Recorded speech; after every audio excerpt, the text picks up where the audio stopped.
We'll start here now. Dr. Javed, do you want to try your screen share?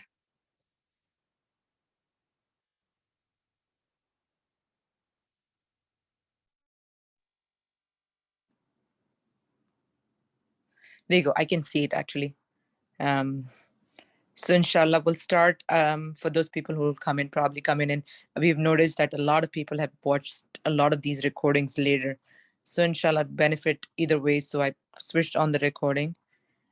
I have Dr. Javed here, who's an adult and a child psychiatrist and specializes in integrative psychiatry.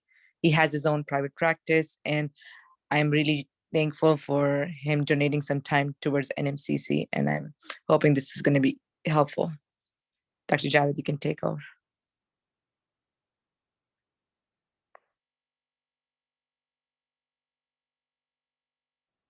Can't hear you, Dr. Javed.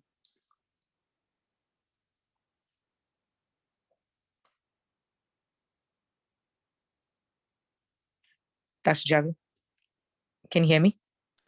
Okay, can you hear me now? Yes, I can hear you now. Okay. Assalamualaikum, everyone. And Dr. Khan, can you see my screen as well? I do. I see your screen. Okay, perfect. I think I might have figured out how to use this then.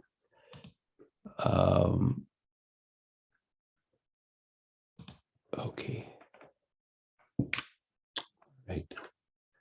So you can see my screen and you can see that. Excellent. Well,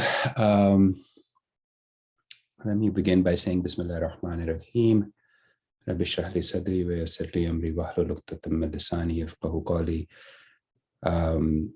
I hope the things that I talk about today, they're of use to everyone. They're reminders for me first, and I hope all the knowledge that we ever get or have gotten, we can spend in doing the correct works. I'll begin. Dr. Khan, thank you for the introduction. And please let me know at any point in time if my audio goes off or video goes off or something happens. So this is a great series that has been organized by Dr. Khan. Jazakallah for that great initiative of bringing some of these topics into the conversation of the community itself. Topics related to how we think, how we talk, how we behave, how we feel. And these topics are very important because they not only promise us the ability to achieve a fruitful life, to achieve happiness in relationships, to achieve happiness in our relationship with our own self, to achieve a good community. Besides those things also, there's another thing also that I think as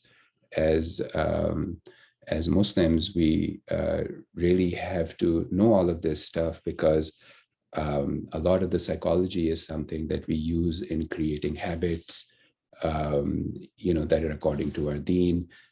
Using psychology, we create a state of our heart that is conducive for practicing the tenets of our deen.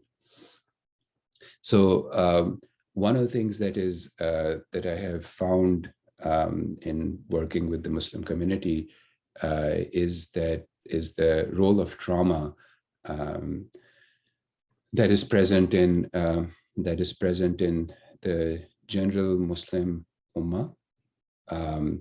And there is generational trauma that travels from one generation to another generation to another generation, and the result is us, right? And there's this trauma energy that pervades the world, that just is in the world all the time and is passing on. And to some extent, our job is to handle this trauma energy so that we can be our best self for our children, because people who have been traumatize other people.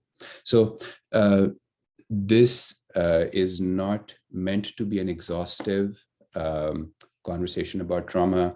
Traumatology is a field in itself, which which has a lot of research going on in it, and is growing very quickly, actually. So, us or our community being part of this dialogue that is happening in the world right now, in the consciousness of this world, that they're moving towards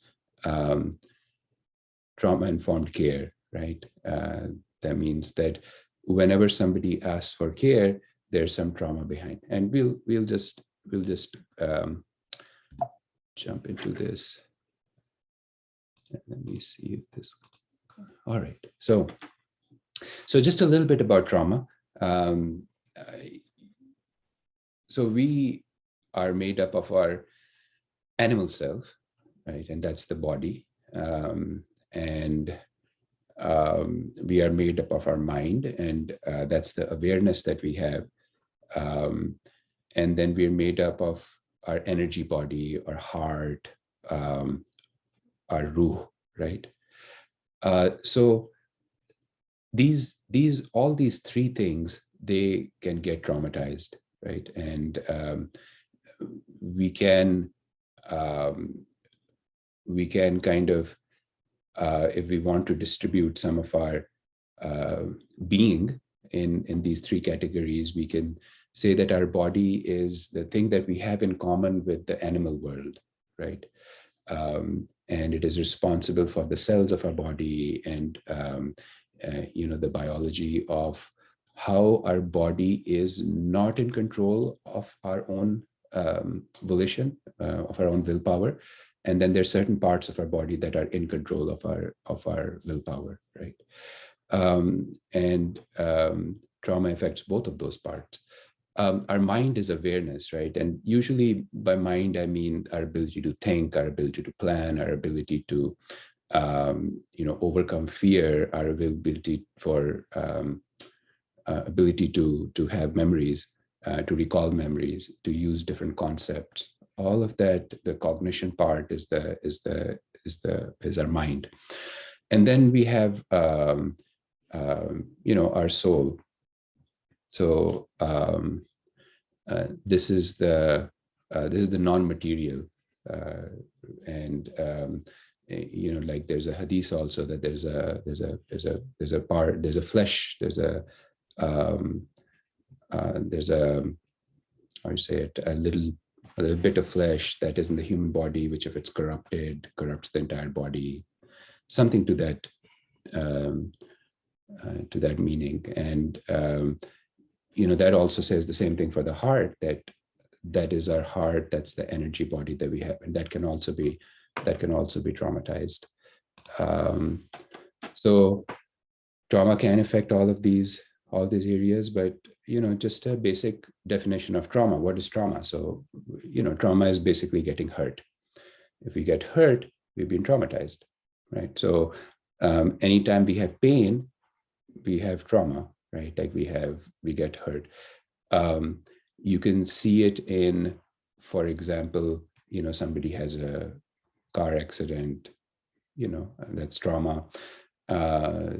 Somebody gets bullied, painful trauma. Somebody has difficulty with someone yelling at them, and that causes them pain, trauma, right? So there's lots of trauma. Somebody making another person feel inferior, trauma, right?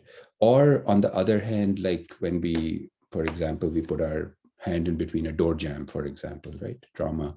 So anything that causes us hurt has the potential to be trauma. Now, what happens and we're going to go through like the different types of trauma that there exists.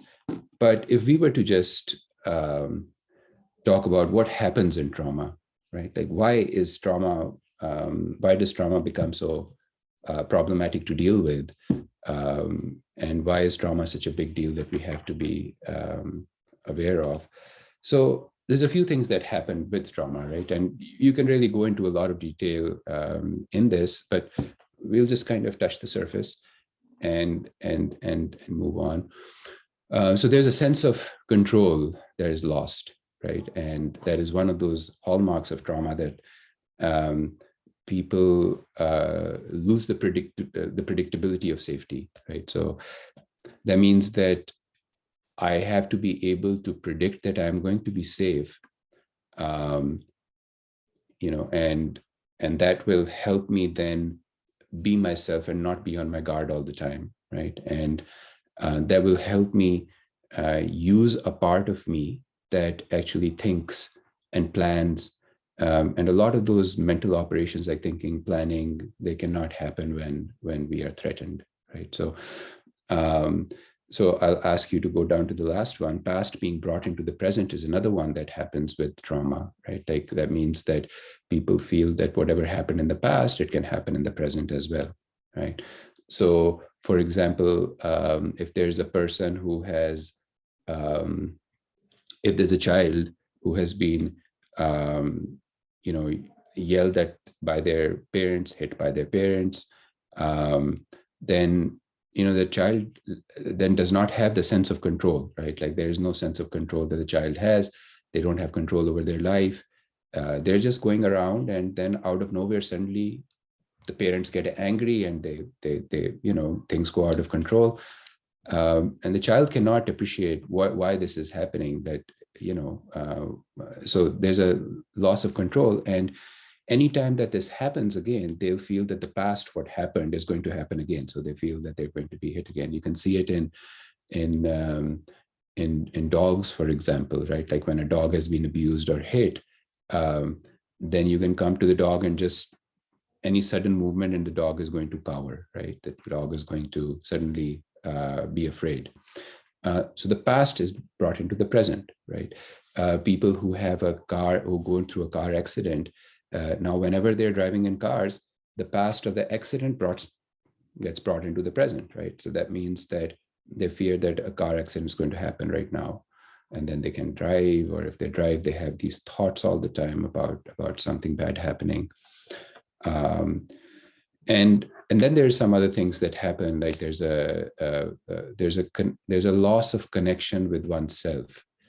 And this is a very broad topic, but like, what is self, right? Like, what is one's own self? And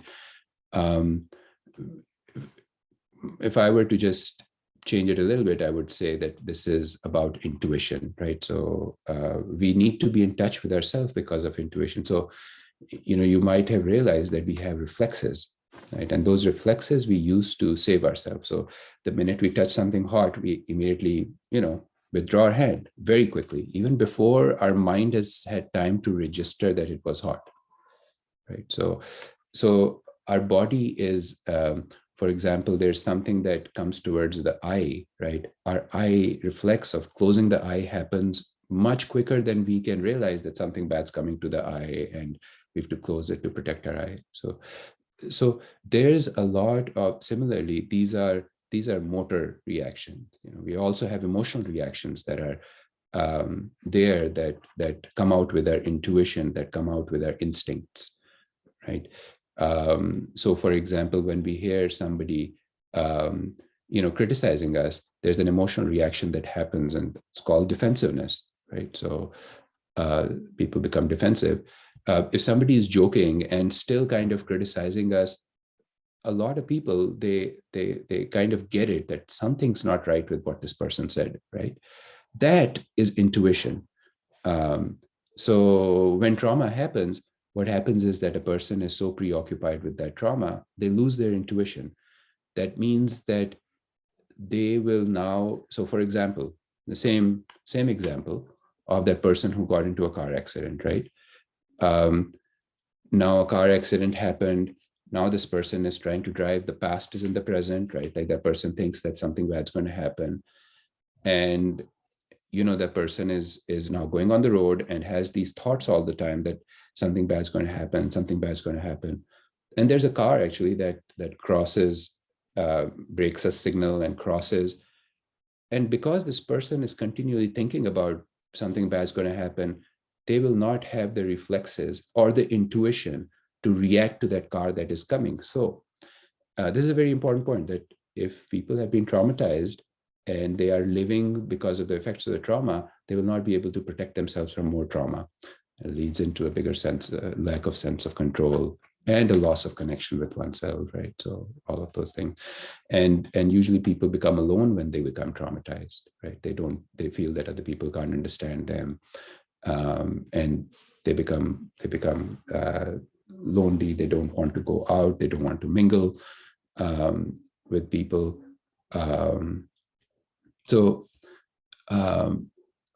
Trauma is not only bad stuff happening, right? This is an important kind of a point, because it's also good stuff not happening, right? So something necessarily bad can traumatize, anyone. An act of violence, for example, happening is traumatizing. Similarly, an act of support not happening is equally traumatizing.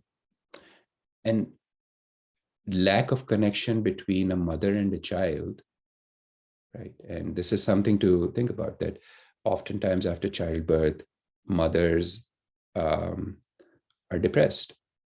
Not oftentimes, but it can happen. It's called postpartum depression, right? And that depression, some women can start have hallucinations, and it becomes difficult for them.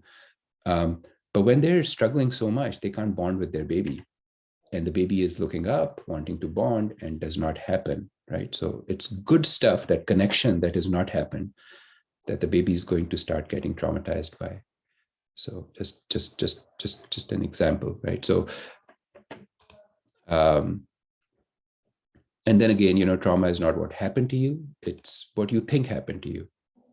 And similarly, bad things happening to us is not trauma. Trauma is bad things happening to us when we are alone and disconnected. Remember that disconnection from support, disconnection from our own self. Those are the things that really, really give us trauma. Bad things happen. In support, we can counter some of those effects of bad things.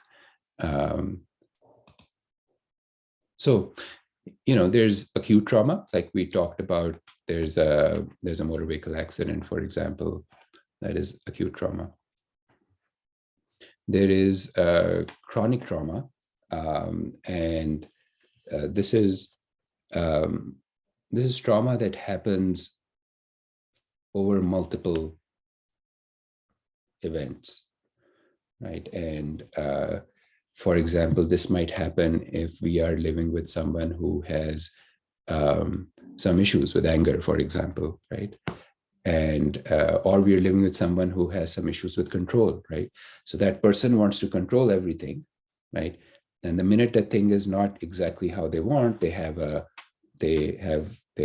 outburst, or they can't tolerate it. They become overwhelmed. They start shouting, right? So for the people in a family to live around that person, everybody has to be very particular about doing things exactly the same way as this person wants, right? And if it doesn't happen like that, then yes, there's going to be unpleasantness and trauma. So this is repeated and prolonged trauma with violence, domestic abuse, child abuse, elder abuse, dependent abuse. And then there's complex trauma, which is varied and multiple traumatic events. So a person really does not know what is happening from time to time. And, you see this in childhood trauma. You see this in trauma of war, right? Like people who have been living in a war zone. You never know when there's going to be shooting, or when there's going to be so there's that trauma also. And the trauma can happen in various forms. So there's emotional trauma, right? Like in which bad things can happen or good things don't happen, and there's no emotional safety. There's emotional danger, right? There's physical trauma, sexual trauma, and then there's another component of trauma that we don't realize, and that's social trauma, right? Like that's being, for example, being ostracized by a community, right? Like the cancel culture, for example, right? That's a form of social trauma. So this is something in caveman times. If we were not social, then, and if we were not part of the group, then we would not be able to hunt. We will not be able to share the fire and cook our meat and be safe. So it meant death, right? So even now, in our brains, in our evolution, that part of the brain is still active. It says that whenever there is social isolation or social trauma, the fear of death is still there. So just like physical trauma can threaten our safety of life and threaten death, so can social trauma, right? Like community bullying is a similar kind of a thing. Similarly, natural disasters, right? Those are like tornadoes and the ice storm, for example, that happened. It severely traumatized a lot of people in our community. And then, of course, bereavement, right? Bereavement. All right, please give me a second. I'm also keeping track of our time.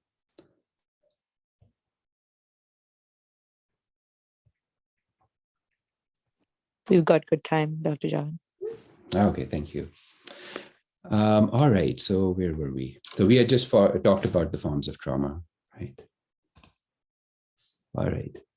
So, one way to look at it is like, just like physical trauma can have an active wound, it can have a scar, it can have a growth of new skin, for example, right? You cut yourself, it bleeds, active wound, right? There's a scar that happens and then there's growth of new skin. So, you can think about, just like that's physical trauma, you can think about the same process as emotional trauma, right? It helps us just conceptualize things or think about things.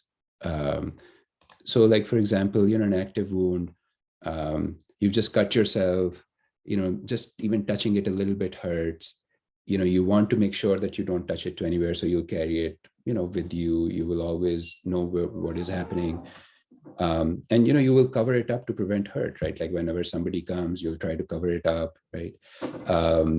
You re-experience hurt whenever something hits it, even bumps it a little bit, right?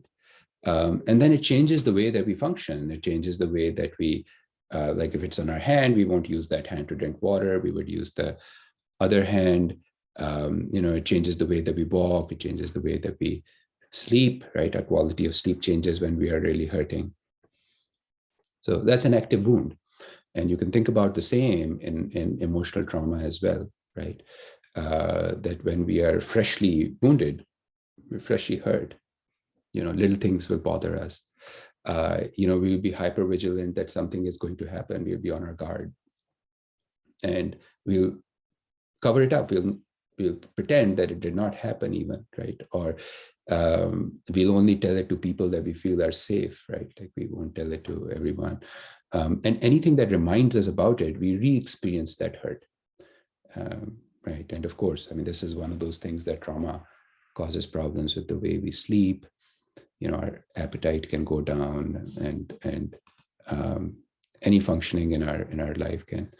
And then a scar forms. So this is one of the mercies, the rahmas, right? Like that after pain, then we stop feeling pain, right? But the problem is that a scar does not feel pain. It does not feel pleasure also, right? It's dead. It's unfeeling. So it's numb to feeling. It's not flexible, right? So there are different things that we do when we are traumatized, that we behave in reactions, in fixed actions, right? Like that we've not thought through, right? So for example, for a dog who's traumatized, every time the reaction to save itself is to run, right?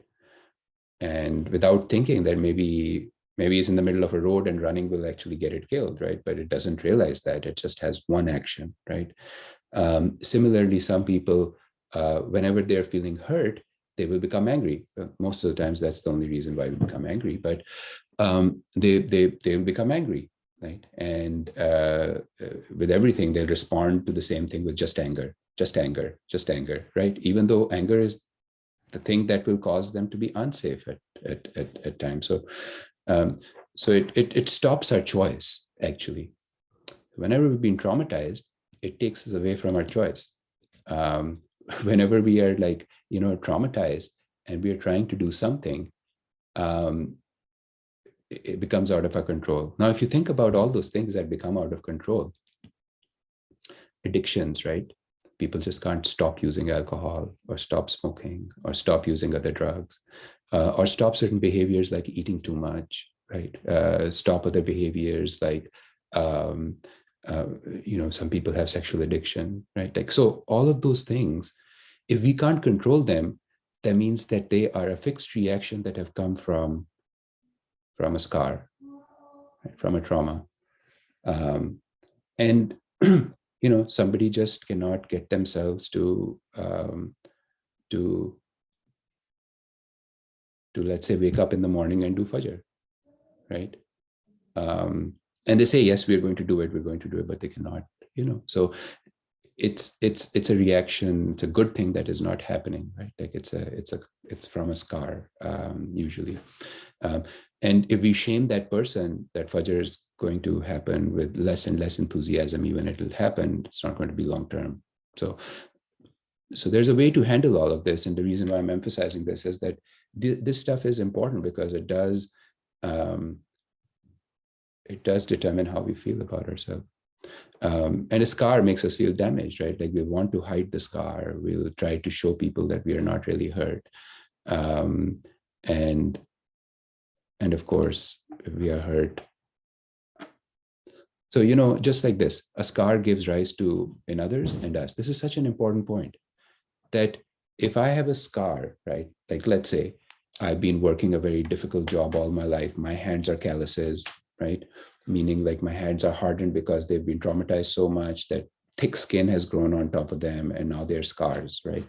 And I can work on that and I cannot feel hot things because it's scar, it's numb. And I get this apprentice and I straight away pick up something hot and give that to that person and says, no, it's not hot. See, it's not hot at all. Now suddenly I burnt that person's hands. This is just one example of how scars give rise to scars in others. This is a rule actually, that it happens.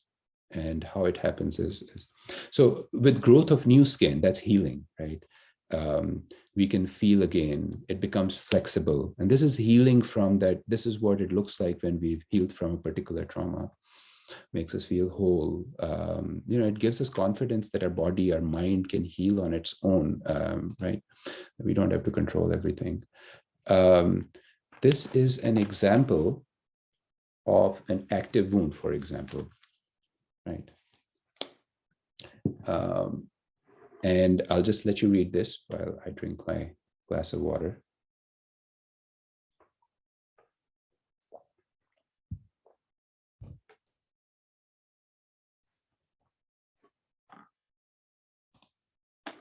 This is an example of someone with a scar. We've already covered a few examples of this.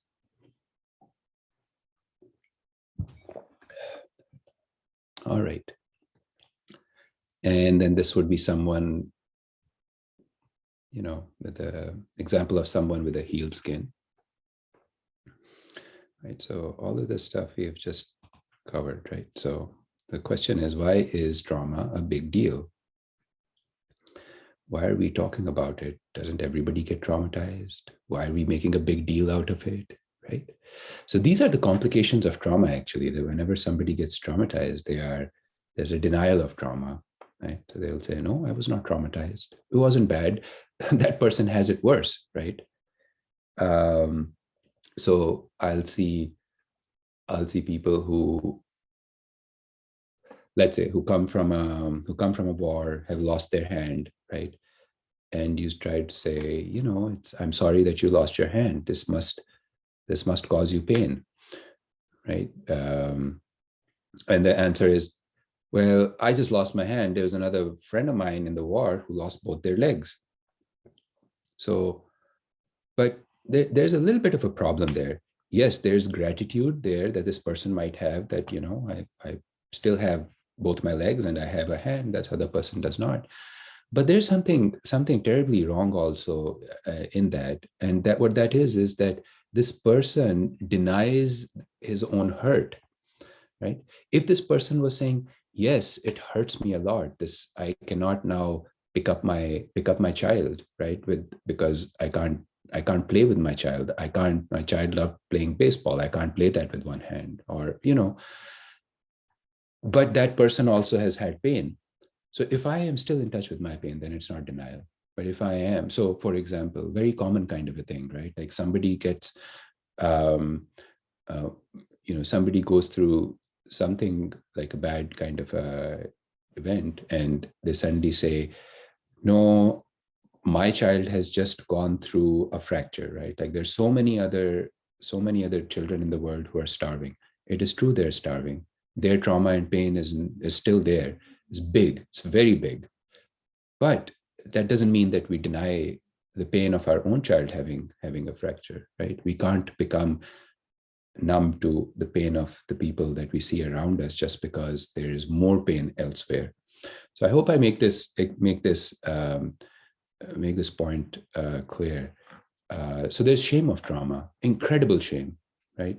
We talked about past is still present, and we also talked about how we pass trauma on to others.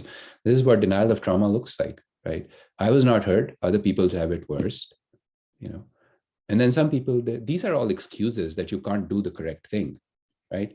Like we talked about. The correct thing is to wake up for Fajr, go for Fajr, right? These are all excuses that you can't do this. You're really a very lazy person. That's the only thing that's a problem with you. It's not going to bring about a habit of Fajr where a person wakes up with love for God and want to do that, right? It's going to be because of different reasons. And the bigger problem is that it will cause a propagation of a similar kind of things towards other people. Similarly, people are like, these are just excuses. You can't stop smoking a cigarette. Why can't you stop smoking a cigarette? You don't love me enough. That's what moms might say, right? Or that's what wives might say, right? Like that to the husband. You don't love me enough. That's why you're not quitting it. There's a lot of stuff behind it, actually. Or it happens to everyone. Why are you the weak person? See, once again, that's a judgment, shameful thing that's being said, that you're a weak person. And that actually, so once again, right, like that's the shame of trauma. I was not stronger. I let this happen to me, right? Like people who are addicted to cigarettes have a lot of shame. Why did I let myself get addicted to cigarettes, for example? Why can't I wake up for Fajr? What's wrong with me, right? I'm not strong enough. I'm not courageous enough. I'm loud. I'm lazy. All those things. That's a lot of, and all of that kind of stuff is not going to result in something good, right? So we believe that if we shame our children too much, they will do what we want them to do. So we'll shame them and we'll say, oh, mommy is hurting so much, or daddy is hurting so much, or you don't care enough for your mom and dad. You still continue going out and not coming back, on time. I mean, you're going to give your dad a heart attack. That's shaming. That's not the way to handle trauma. That's a reaction that we have, fixed action that we don't think about because of our own pain. Right. So it becomes important to, and then there's some other kind of things that are there. We've already talked about this, and just some dialogues that we get to hear very frequently, right? Like when we are causing trauma on other people, right? So some people are like, man up, you are weak. You deserve your misery because you're choosing not to do anything about it. You're stuck. Your fault, right? Other people should learn from my lessons, otherwise bad things will happen. This is something that us parents do to our children, right? Like you have to work hard. You don't know what the world is like. It will not give you anything to eat. It will not give you anything. It will not give you any consideration. You have to survive in this bad world. All of this bad world, this lack of safety that Allah subhanahu wa ta'ala is not going to take care of us. This is trauma. This lack of faith also, I mean, oftentimes is always trauma, not believing in the mercy and the compassion and the perfection of Allah subhanahu wa ta'ala. And so So we perpetrate this trauma on other people by becoming hopeless, by becoming helpless, right? And then just remember this, right? Very simple thing to remember: hurt people, right? So I would just remember this. And if there's one thing that you've taken from this conversation today, it is that you are hurting people until and unless you can stop your own hurts, right? It is not possible, and I'm saying it's not possible for you to be hurting and yet you be doing good things to other people. So sacrifice, right? There's a certain station of being able to sacrifice, right? Like when, and that's a completely different topic, but just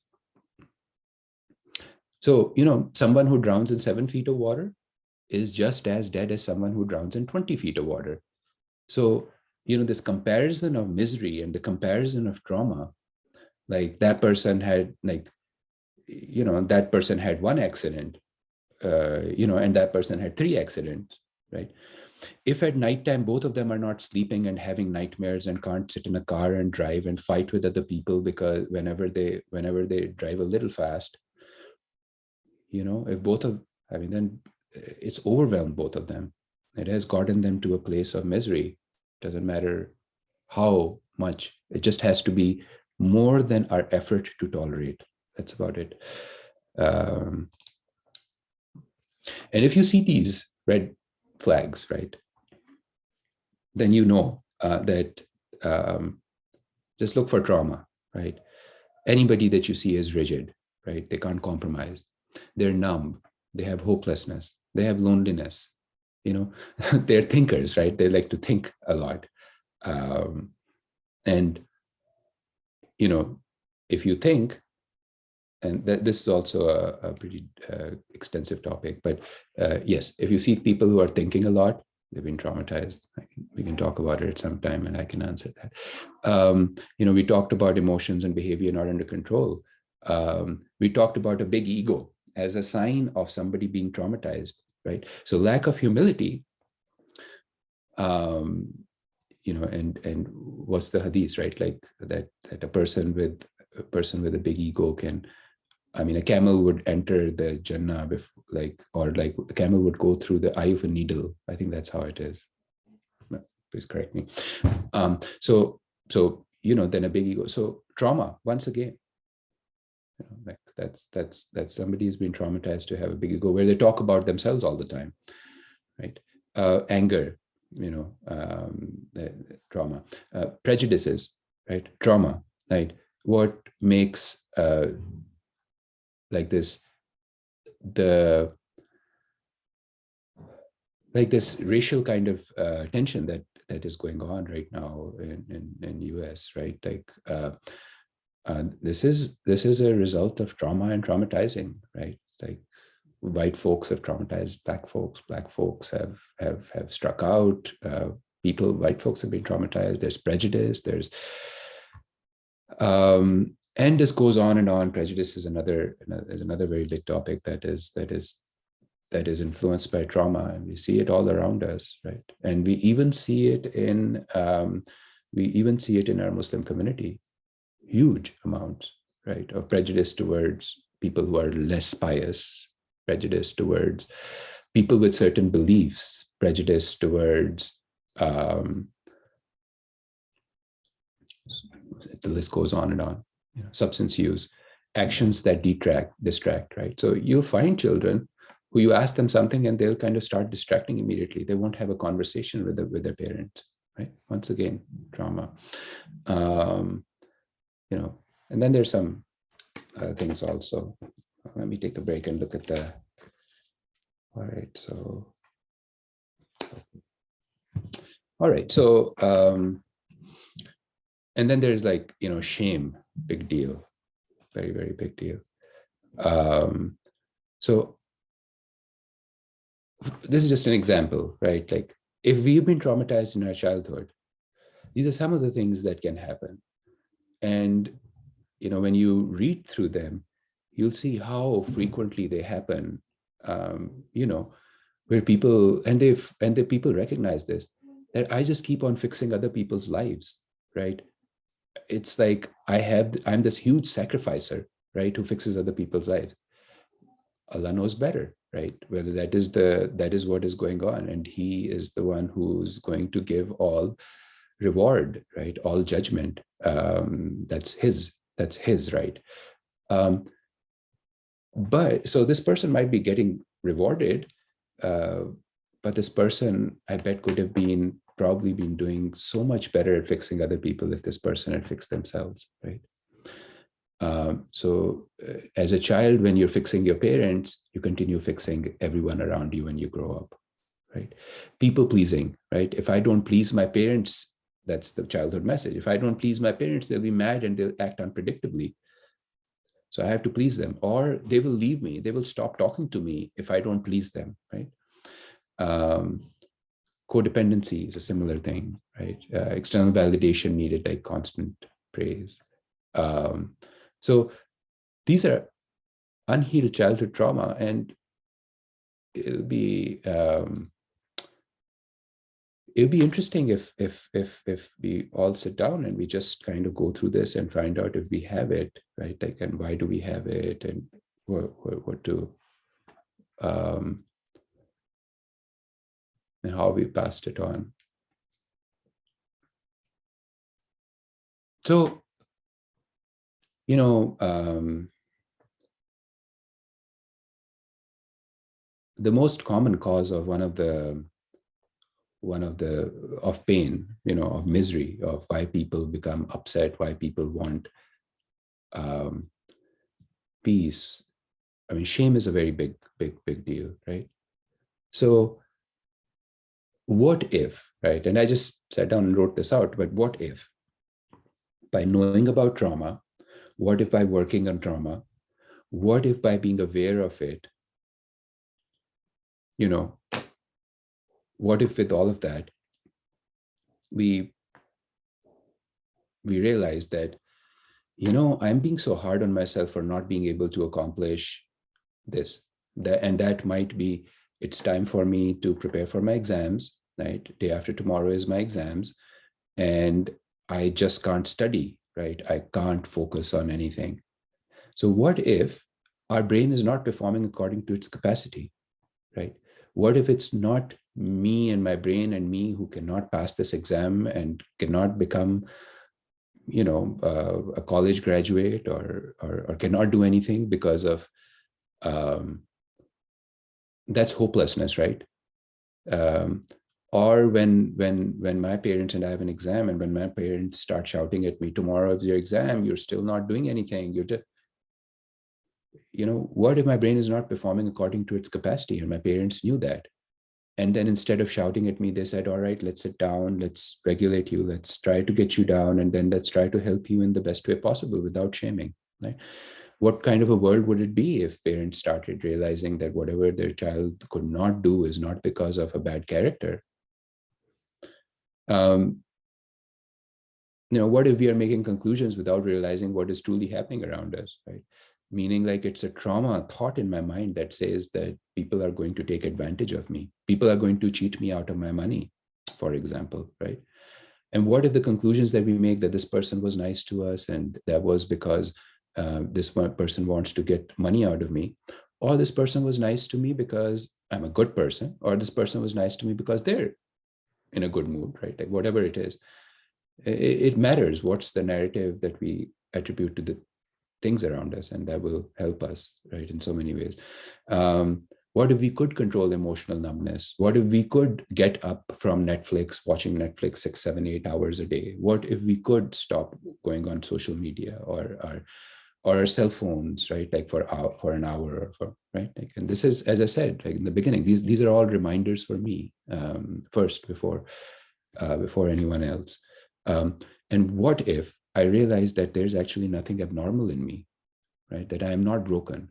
I am just as the next person, and all these comparisons that I have in my mind, the you know, the pain of not being able to do something, the shame of not stopping something that was done to me, you know, of of acting immorally, even of cheating, for example, right? Like, what if that's nothing abnormal in me? What if I'm not broken? What if it's a result of circumstances? You know, what if our quirks and behaviors, no matter what the behaviors, are normal reactions to painful circumstances? You know, and this is like, what if we realize that I don't need to be ashamed of anything? And I mean, not realize through the mind, but actually realize and feel it in your body. That's a very different thing. And that's also another complete conversation. Like, why am I talking about the body, right? Like, how does trauma need to be healed in the body? It's just a mind thing, right? Like, but I can be kinder to myself, right? What if we could? What if today, at one instance, we are kind to ourselves? One instance. Because, and I can explain this at another time, but, you know, that is one of the ways, one of the paths to Allah subhanahu wa ta'ala, you know, being kind to ourselves. And I can talk about it at another point some time.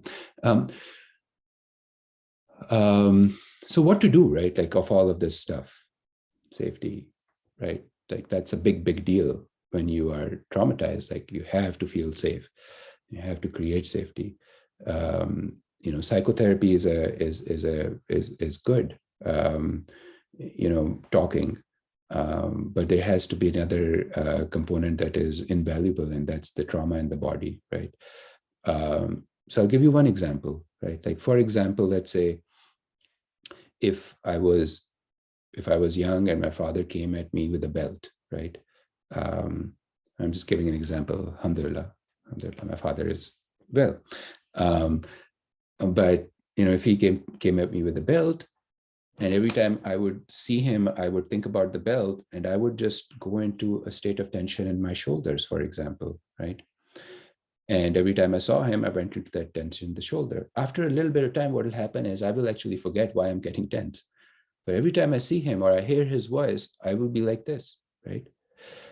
And because of that, I might feel tension, my heart rate might go. Because I'm like this, I'm not going to be breathing deeply, I'm going to feel anxious, all of those things, right? So now, just going around, whenever I'm reminded about my father, whether that would be about, you know, if he was an engineer and I see some math somewhere and I go like this and start having anxiety, over a period of time, I'll develop so many of these things in my body because of the trauma that I can talk and I can talk and I can talk, but unless I've addressed it in the body, it'll almost be a halfway healing, right? Keeping the body healthy, right? That's a very important kind of a thing. The more resilience our body has, the more resilience our mind will have, right? Spiritual practices, and there's a once again, there's a whole talk into that as to how you know, our religion, how some of our elders and the things that they have taught us, you know, his life, the life of Sahaba Karam, and, you know, so all of them. And then body practices, right? Like, this is more than just treatment of the trauma, but these are practices that we keep our body in, which have a huge help. So psychotherapy can help, right? Like, a lot of people say, well, what is psychotherapy for? You know, I have my friend I can talk to, and but psychotherapy is very different, right? So psychotherapy is like safety. You have to you develop safety, and not only with the psychotherapist, but you decide what to do in your environment, in your relationships that give you safety. Unless you feel safe, you will not be able to stop pleasing other people. Think about it, right? So that safety has to happen. You have to do certain things in relationships so that now you can feel safe in them. How do you put boundaries, right? How do you obtain support when you are hurting? How do you get out of shame and feel that I deserve support, I deserve love, I deserve, just by the fact that I'm a human being, I deserve all of these things, right? And that is a divine decision with Allah subhanahu wa ta'ala, whether I get it or not. But just by the if I don't get it and I get hurt, I'll not say that that pain just doesn't exist, because no, that pain can exist, right? Right, like, you know, when Hazur Sallallahu Alaihi Wasallam's child passed away, and he was crying, right? Like, and he mentioned something to the effect, and you know, someone who's much more knowledgeable than me can clarify, inshallah, at some point in time, and you can also clarify with them or with actual online hadith or in books, right? Like, so that what I'm telling you is, if it is wrong, you can come and correct me, or if it is wrong, then at least you can be corrected, inshallah. So, you know, Hazrat Sallallahu Alaihi Wasallam says that yes, these eyes are crying, but there's not a hint of any resentment or any questioning Allah Ta'ala's decisions, right? But so that's rahma, right? And so obtaining support from Allah subhanahu wa ta'ala, obtaining support from other people, obtaining support from a psychotherapist, it's not wrong. Containment and surrender that can happen, right? Like, you can suddenly feel that you are contained, you know, you are not being out of control. And that's what containment is, like that. Now you have safety in which you can be yourself. You don't have to constantly react to things from your environment. And psychotherapy continues helping with gratitude, with personal growth, with awareness, forgiveness, breaking out of the victim cycle that I'm victimized, right? So just a quick kind of a thing. Yeah, this is the previous slide, right? So most of these things you'll see actually, you know, make you into a better, I don't know, better, but they improve your relationship with Allah subhanahu wa ta'ala. And that there's our Islamic path, right? There's a right of our bodies and our mind. You know, there's a right actually that they have upon us, right? And this is the thing that is different in our deen compared to, let's say, Rabbaniyat or something like that, right? Like monasticism, and that we live in the world and we give the rights of everybody around, you know, the correct rights to them, and we give our own rights to ourselves. And connection, vulnerability, right? There's a connection that we develop with Allah subhanahu wa ta'ala. There's a vulnerability that we develop. You know, there's an astaghfar, that's being vulnerable, right? Like whenever you tell someone, hey, I'm sorry, I made a mistake. It's being vulnerable. It's being weak, showing a weak spot of your own self that somebody can hurt. And, you know, that's a very secure thing to do. Only that person can do it who feels secure and safe.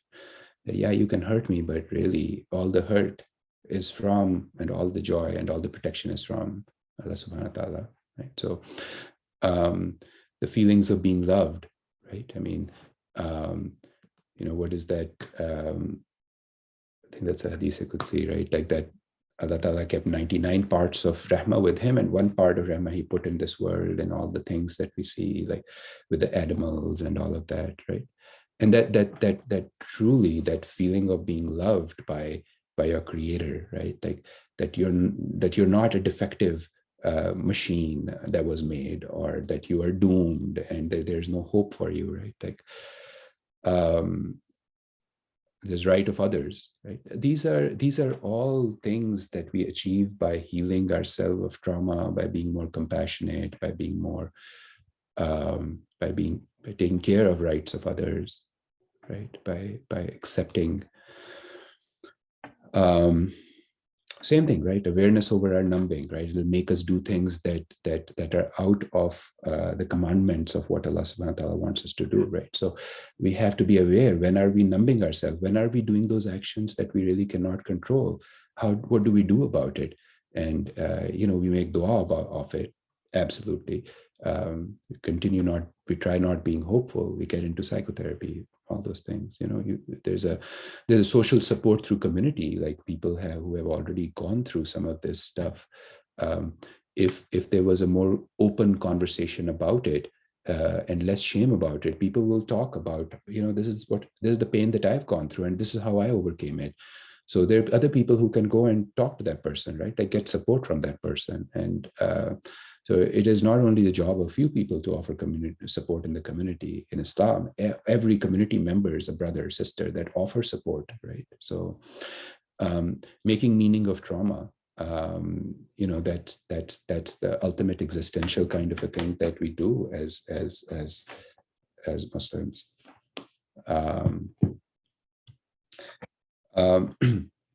And even in Islam, I mean, Islam is full of mindfulness, meditation, right? I know meditation is most often linked to Buddhism, right, and Hinduism. But there's a very rich tradition of meditation in all the Abrahamic religions, in monotheistic religions, right? So a regulated nervous system, striving against the ego, right? Like all of those things. So examples of trauma, some real life examples. It's 12:30 and I'm going to stop. There's actually a question. Okay, Jazakallah for that question. Maybe I can just run through this like in the next 1 minute and go through this.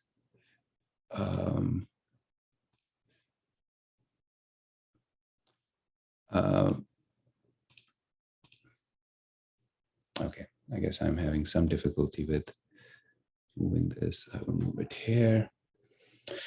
All right, so childhood trauma, right? Like just an example. And you can pause it over here, read it also. Childhood trauma continued, right? There's the same kid who I was talking about. Trauma of cheating, right? Like where like where one person goes out of the marriage, right? Prejudiced attitudes. This happens a lot, in our community. I think that is it. So I think alhamdulillah, we were able to make it through the presentation. I hope it has been helpful.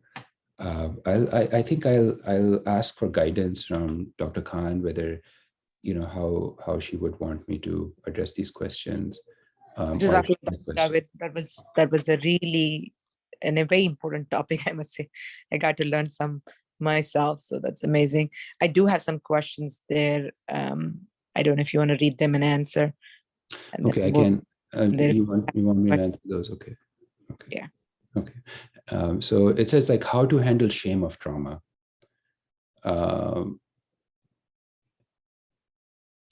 That's a very, very good question. So it's a very complicated thing, right? Like it's a very deep. It's kind of like has a lot of answers and techniques to it, and in psychotherapy and all of that. But one thing that has really helped me is to, and alhamdulillah, I'm a father as well. So one thing that has helped me is to imagine what I would do if my child came up to me and said that they were being ashamed of trauma, right? So for example, let's say my child came up to me and said, I'm being bullied, right? And I'm so ashamed of it. What will I tell them? Right? I'll try to take their shame away. I will try to understand what their problem is. I will try to, that is what we need. We need a parent with connection to help us with the shame of trauma. We need a warm connection to help us with the shame of trauma. We need to imagine what it would be like for our child to have gone through that, and that child feeling all that shame, and how it just does not make sense. Does not make sense. So yeah, I don't know who all could be watching, so I'll just keep it like PG, but That's one way. And then psychotherapy is another way to handle traumas. It is interesting you say that. I think the first part, while I was listening to it, we all have so much of trauma from our hardships and stuff, that first thing is insight and identifying it. When you were talking about it, I said, I made some statement yesterday with my daughter, which is something on the lines of, if you've not been through hardship, you won't know, so you need to suffer. So it comes from a trauma-based statement. I just realized that it came from, I've had hardships and Absolutely. I anticipate that my kids will have hardships, so I need to train them to face hardships. But that also takes away your tawakkal, because you're like, Allah's there to take care of them. You can't perceive and predict that they're going to have trauma, they're going to have hardships. So I'm going to always say that you got to learn for hardships. So I make it harder for them. And then I set up these expectations that this is what I say and this is what you need to believe in. So that's a very good example for my own self in terms of informed trauma care, right? So I didn't realize, so that insight itself is like, oh my God, that comes from my own trauma about hardships that I expect my parents to learn. Totally. I know, Dr. Khan, like most of, I don't know, like, alhamdulillah, some people have, they were blessed. But most of us immigrants, the experience of being an immigrant often involves scarcity, right? Right. I mean, it was scarcity that made us want to move into a land of plenitude, right? Like plenty. So we do have that scarcity within us that we pass on to our children. Fears that, you're so right. I mean, that's and I go through similar kind of things all the time. It just needs a constant awareness of where I am, where I came from. Let me answer. So there's a couple of questions and from the same person, and I'll just read both of them at the same time. So, Assalamualaikum, what are the traditional remedies you would suggest when having multiple traumas through our childhood and teenagerhood? How do we prevent it from destroying all our relationships, family, friendship, work? Takala. That's a very big question, but I think Dr. Khan just said it so well, right? Like, I would just repeat what she said right now, that we have to be able to recognize those things that happened, right? Because here's something that happens in psychotherapy. We think we know what happened. Actually, we do not know what really happened. So unless you know what really happened, like, for example, it does not forgive those, like, you can't, so to say, forgive those things, but you can forgive those things also. That's all I'll say, right? Like, you can do both those things. But so, for example, if I knew that, growing up, my dad was always shouting at me, right? He was an angry person who had mental health problems. Once again, my dad, alhamdulillah, is fine, but just an example, right? So let's say he was having all of these problems, right? And I grew up with this unpredictability that, this is, and certain things that are right or wrong. And then later on in life, after all those problems that I faced with my dad as a child, as a teenager, as an adult, him not even accepting me even now, right? And I find out that my father was sexually abused multiple times, right? Like, as a child, as a grown-up. What does my anger, what happens to my anger then, right? Not that it goes away completely, but a new element has brought in which will make me change all and revise all the things that I've thought of.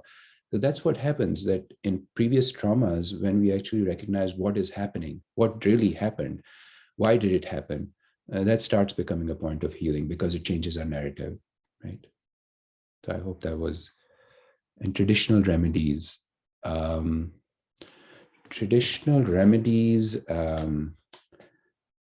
So I don't know what traditional remedies you're talking about, whether you're talking about in terms of Islam, or whether you're talking about in terms of herbs, or what used to, or non-medical things that used to happen previous to psychotherapy, for example, or but there's like this treatment of referring to Abrahamic remedies, right?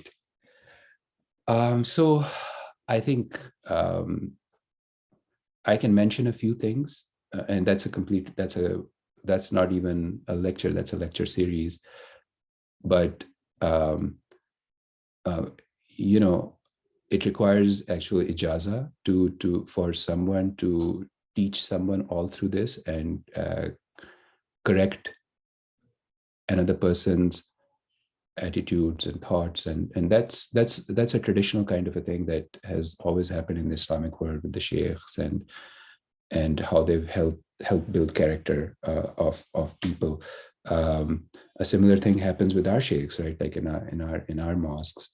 What a valuable service that they provide, a selfless service. So, you know, there's a lot of ways. That's all I'll say without getting lost in it.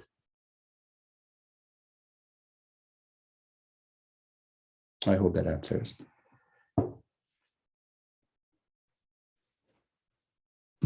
Awesome. If there's any more questions, people can unmute themselves and ask, or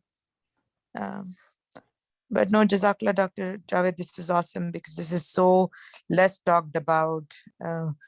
Our reactions, generational trauma, how we kind of react to things and how we do.